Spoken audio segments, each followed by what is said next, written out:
Now, a memorial service for the flood victims is underway at the King Sabatha Dalindyebo TVET College in Mthatha. 92 people have died, over 4,000 are displaced, and scores of people are still missing in the wake of last week's heavy rains. The Eastern Cape is marking a day of mourning for the victims of the devastating floods that left a trail of destruction in parts of the province. Speaking ahead of today's memorial service for victims in the Eastern Cape is Eastern Cape Cooperative Governance MEC Zolile Williams, who has appealed to families to come forward as there are 5 bodies which remain unidentified. All right, SABC News reporters Chriselda and Lerato Fekisi are at the memorial service and join us live now on the line. Good afternoon, Chriselda. Perhaps to start with you, a very somber day where I suppose it dawned on many that indeed they have lost their loved ones, and it became quite clear just the sheer scale of this devastation.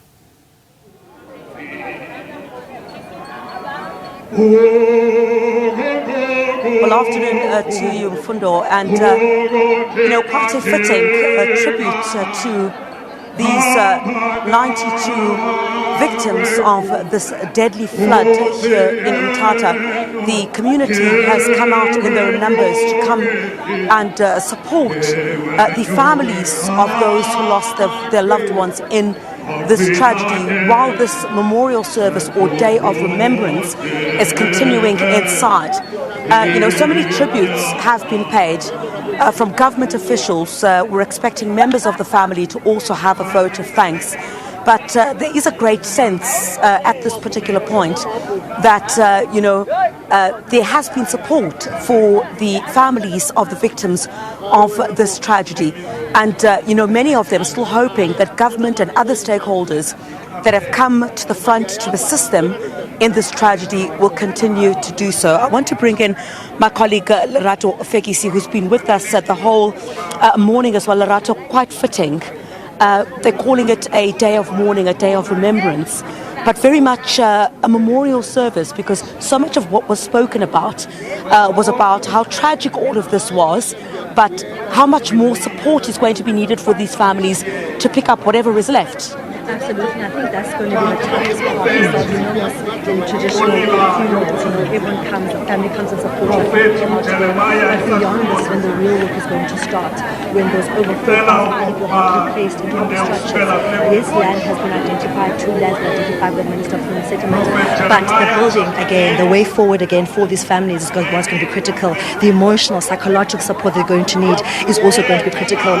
But I think more than anything is the emotional and mental support. I mean, you can imagine watching water coming into your house, watching your house fall down, come to nothing, and then try to rebuild again. And you actually interviewed a mother whose daughter died, 2 still missing, and a husband missing. Speak to me briefly about the tragedy that this was, especially the emotional side that you saw as soon as you arrived here in Mthatha.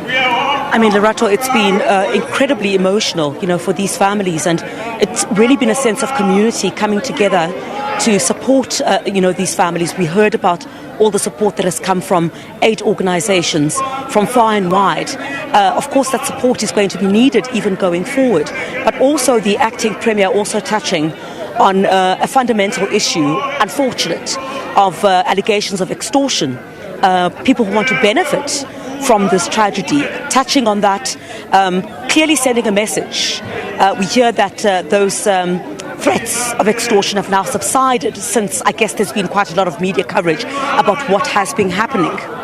Yes, I think that the acting premier spoke very loudly about that, saying that the funds that have been allocated, that 55 million was allocated by the UAE to assist the flood victims, but the acting premier, Mr. Mvoko, really urging that the blankets, the food, because you have also heard, Chriselda, via social media and people here, that there are blankets that are kept in certain offices for certain people and not going to those in need. So MEC Mvoko really pleading with councillors, really pleading with people that are organizations to make sure that whatever money is coming to the Eastern Cape, whatever money has been allocated for those that are destitute, does go to them. And it's actually quite sad, Chriselda, that organizations such as Give the Givers were threatened at a time where water was scarce and they needed water. But MEC Mvoko saying that must be a thing of the end, and he's going to make sure that people are counting, the stuff coming in is monitored, and indeed it goes to those that need it the most. And you saw those. I mean, you saw the destruction of the land, of the houses, and how destitute people are here in Mthatha. But of course, there's also the the element of these families now having to bury their loved ones. And unfortunately, as some of those burials get underway, we understand the first will be on Friday. There are still so many people that are unaccounted for. I guess it gives somewhat some hope, given the fact that the rescue operations, or recovery in this instance operations, have not ended as yet. Absolutely. We actually spoke to a mother earlier on whose daughter was part of the pupils that were on the bus from Jumbo High School, and her daughter has not been recovered as yet. And she was saying what gives her hope is that, for instance, last night you covered the body of a woman being discovered, and when we spoke to the forensic and the rescue personnel, they were saying that actually are thinking of bringing in a TLB because they are of the view that many bodies are actually stuck underground, whether underneath a house or a structure, and they will start now excavating that to try and find more bodies. So families that haven't found their loved ones are still living in hope, but at the same time, Chriselda, while speaking to the mom whose daughter hasn't been found, she was saying that, it's now the 8th day, and she's concerned what the state of her child's body probably looks like, because she said when she went to the mortuary on Monday, most bodies being found now post-Tuesday are very decomposed. So to identify a child whose feet perhaps whose hands perhaps is going to be hard, because the bodies are so decomposed, and you saw that firsthand yesterday when the body was found. Lerato Fekisi, thank you very much indeed. Lerato Fekisi, of course, part of our team here in the Eastern Cape, together with our other colleagues, of course, who've been covering this tragedy. Today, a day of remembrance, today, a day of mourning set aside to grieve with the families of the victims of this flood. So many still unaccounted for at this particular stage. It's going to be a tough further couple of days as rescue teams still continue to comb through the debris, trying to find those that are still unaccounted for at this stage. We also understand that those efforts have also now been intensified.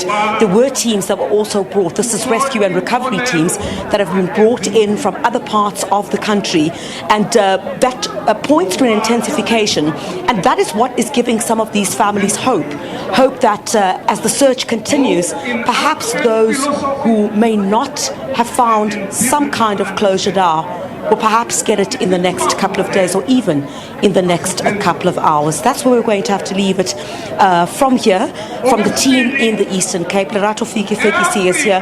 We also got our colleagues, Fulusa Mthatha, our teams working behind the scenes, our camera colleagues as well, who've been crisscrossing Mthatha and other parts outside Mthatha to highlight the plight of these people in these devastating floods, which have now cost the lives of 92 people. But that death toll is still expected to rise as the rescue operations and recovery operations continue.